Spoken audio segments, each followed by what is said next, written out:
ఒక మంచి చమత్కారమైన సామెత, దినదిన గండం 100 ఏళ్ళు ఆయుష్ అంటారు. కొంతమంది ఆరోగ్యాలు అలాగే ఉంటాయి. అరగడియ భోగం 6 నెలలు రోగం. ఒక అరగంట హాయిగా ఉంటే మనాడు ఏదో వచ్చిందనమాట. అసలు వీడు హాయిగా ఉంటే ప్రమాదం, హాయిగా ఉన్నాను గట్టిగా అనకురా ఏమొస్తుందో అంటారు. కొంతమంది జీవితాలు అంతే.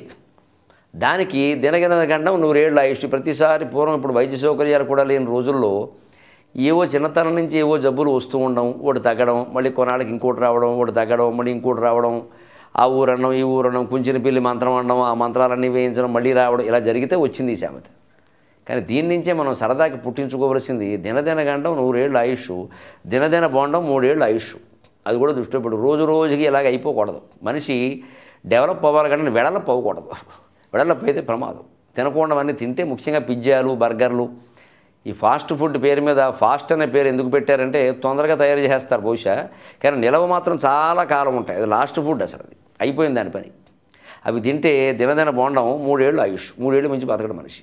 ఈ ఊబకాయం అనేది ఎలా వస్తుందో, ఎలా జీవితాలను దెబ్బతీస్తుందో, మళ్ళీ దీనికి పొద్దున్నే నడక, సాయంత్రం పడక, ఇన్ని వ్యవహారాలు చేయడం కంటే అది రాకుండా ఉండాలి అంటే ఒక క్రమశిక్షణాయుతమైన జీవితం ఉండాలి. పొద్దున్న ఏదో 8:30కి అల్పాహారం, కాస్త కాఫీ తాగడం 8ంటికి, అది కూడా జపతపాలై స్నానం జపతపాలు అవ్వాలి. లేవగానే కుమ్మేయకూడదు.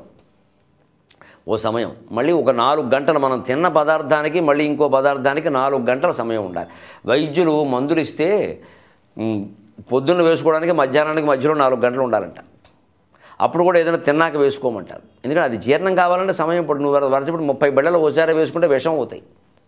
అందుకని తినడానికి కానీ అంత పొద్దున్న 8ంటికి తిన్నావు, మళ్ళీ 12 వరకు ఏం తినకూడదు. మధ్యలో ఏమి ఇంకా మంచినీళ్ళు తాగొచ్చు, ఇంకేం తినకూడదు. మధ్యలో చిరుతిళ్ళు అవి ఇవి అలా అయితే దినదిన పోవడమే, ఇంకా అనుమానం లేదు. మళ్ళీ 12:30కు నువ్వు భోజనం చేసావు, మళ్ళీ 4:30 ఓ 4 గంటలు, అప్పుడు కాస్త టీ తాగడం, కాస్త ఏదో పంటి కిందకి ఓ చేగోడి, అలా పర్వాలేదు. ఇంకా మళ్ళీ ఆ చేగోడి పంటి కిందకని ఒక అరిసెలు బొత్త ఓ 10 తినకూడదు, ఒకటి అలాగే. మళ్ళీ రాత్రి 8:30 సరిగ్గా 8:30 అది పర్వాలేదు.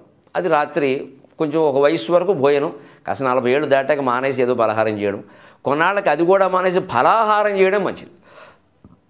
అంటే 40 ఏళ్ళు దాటాక ఫలహారం, కాస్త ఇడ్లీలో చపాతీలు. 50 60 దాటాక అది కూడా మానేసి ఒట్టి పళ్ళే ఫలాహారం. 2 జామ పళ్ళు, 2 మామిడి పళ్ళు, 2 యాపిల్స్ ఏవో తినాలి. మరి 2 ద్రాక్ష పళ్ళు, 2 రేగి పళ్ళు కాదు, 2 అన్నాం కదా, అవి లెక్కన బట్టి తింటే రాత్రిపూట తేలిగ్గా అరగడం, పొద్దున్నే అజీర్ణం అనే సమస్య లేకుండా హాయిగా అన్ని ఇబ్బంది లేకుండా ఉండడం జరుగుతుంది. ఇలా ఉంటే ఖచ్చితంగా దినదిన బోండం 3 ఏళ్ళ ఆయుష్ సమస్య లేదు. ఎందుకంటే మధ్యాహ్నం భోజనం చేసాం, కాస్త కొంచెం ఎక్కువ పడినా రాత్రి పళ్ళు కారణంగా అది తగ్గిపోతుంది. ఈ మధ్యలో ఉండే ఖాళీలు విరామాల కారణంగా కాస్త అరగడానికి మనం సమయం ఇచ్చిన వాళ్ళం. ఎప్పుడు ఎక్కువ తినడం వల్ల ఇబ్బందే మధుమేహ వ్యాధి. మధుమేహం అనేది కేవలం వైద్యం ప్రకారం సరదాగా 2 మాటలు చెప్పాలి అంటే, అన్నం అరిగించడానికి ఎక్కువ శ్రమ పడడం వల్ల ఆ చక్కెర విడుదలవుతుంది. ఆ విడుదలయ్యే చక్కెర ఎక్కువైనప్పుడు అది చక్కెర వ్యాధి. అంత శ్రమ పడవలసిన అవసరం లేకపోతే అది విడుదలవ్వదు. విడుదల కాకపోతే ఉన్న చక్కెర సరిపోతుంది. అంత శ్రమ పడకుండా ఉండాలి కాబట్టి మన వాళ్ళు పీచు పదార్థాలు తినండి, పళ్ళు తినండి, తాజా కూరగాయలు తినండి, తేలిగ్గా అరిగేవి తినండి, జీడిపప్పు బాదం పప్పు లాంటివి లాగించేయకండి అని చెబుతారు. ఎందుకంటే ఇవి అరగడానికి ఎక్కువ శ్రమ పడాలి. ఆ లోపల యంత్రం శ్రమ పడుతున్నప్పుడే చక్కెర విడుదలవుతుంది. ఆ విడుదలైన చక్కెర ఉన్న చక్కెర కలిపి మొత్తం ఎక్కువ తింక నువ్వు మళ్ళీ చక్కెర తిన్నామంటే దానికి ఎక్కువ అవుతుంది అంతకంటే ఇలా. అందుకని కాస్త నియమాలు పాటిస్తే దినదిన గండం 100 ఏళ్ళ ఆయుష్ కాకుండా, దినదిన బోండం 3 ఏళ్ళ ఆయుష్ కాకుండా సుఖంగా ఉండగలుగుతాం. మంచి సాహిత్యంలో చమత్కారాలతో పాటు ఇలాంటివి అప్పుడప్పుడు కాస్త ఆవాలు జీలకర్రలాగా తగిలిద్దాం.